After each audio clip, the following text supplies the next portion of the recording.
आसा खालामो नोंथांमोनाबो दिनै जोबोद खुसियै दं आंबो दिनै ओरैबायदि आलादा खुसि दं मानो होनब्ला दिनै तामुलपुर जिल्लानि आन्दाराव BCCAनि माने बड' सिनेमा आर्टिस्ट एस'सिएशननि बानजायनायाव दाब दाब जायगानि एक्टर एक्ट्रिस बिथांमोना नैयाव प्रग्राम लादों बेखौ आङो नायनो फैदों बे प्रग्रामाव आंबो जा हायो एसे रंजानो नागिरदों।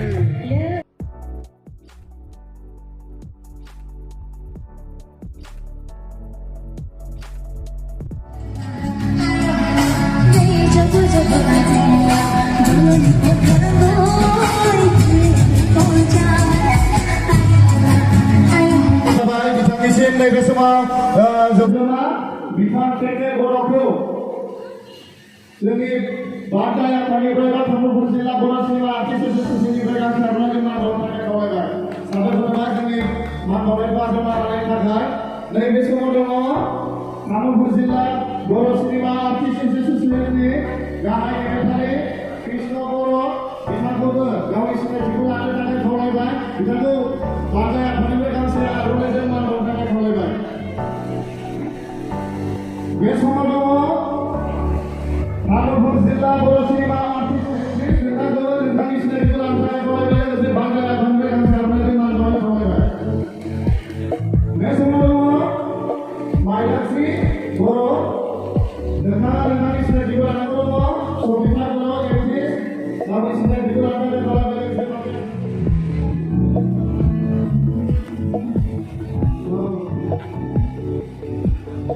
बे समाव दङ देबगुरि बर'खौ गांसे आर'नाइजों बरायनो खावलायहरनाय जायो। बिफाङा कमल बर'आ जोंनो नैबे हाबाफारियाव 10 खान आर'नाइ बिथाङा दान होदों।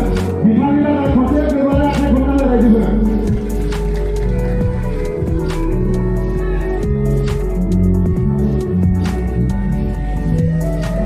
बे समाव दङ बाथुराम दैमारि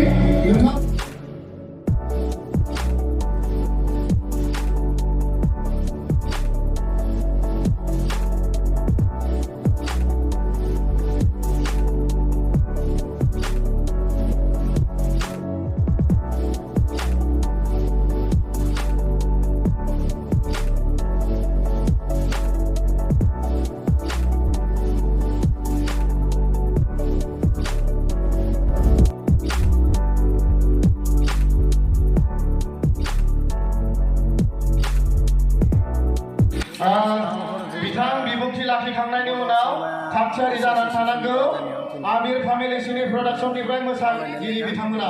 बिनि उनाव थागथियारि जानानै थानांगौ नावकाटा श्री श्री डान्स एकाडेमि आदाखौ गावनि बिबुंथिखौ लाखिनो खावलायबाय।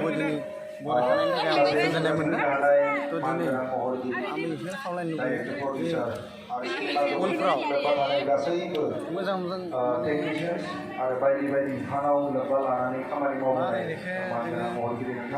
हिसाबै दिनैनि बे हाबाफारिनि सोमोन्दै आं गावनि टेलेन्टजों जिखिनि हायो माने प्रडक्सन लानाय जादों भिडिअनि गेजेरजों बर'सिने आर्टिस्ट एस'सिएशन आंबो बे हिसाबै दिनै गोदान इउटुब चेनेल जोंनि बर'नि जेसेबां सावथुन ओंखारो आरो जेसेबां जायगायाव नायजायो आरो जेसेबां महरगिरिफोर दं दिहुनग्राफोर दं डाइरेक्टरफोर दं चेनेलखौ साबस्क्राइब खालामनो दाम गासैखौबो आरो बेल आइकनखौबो दामनो दाम आरो उनफ्राव जिबायदि भिडिअ फैगोन बेखौ नोंथांमोना नुलांबाय थागोन। गायसननो थांगासिनो दं।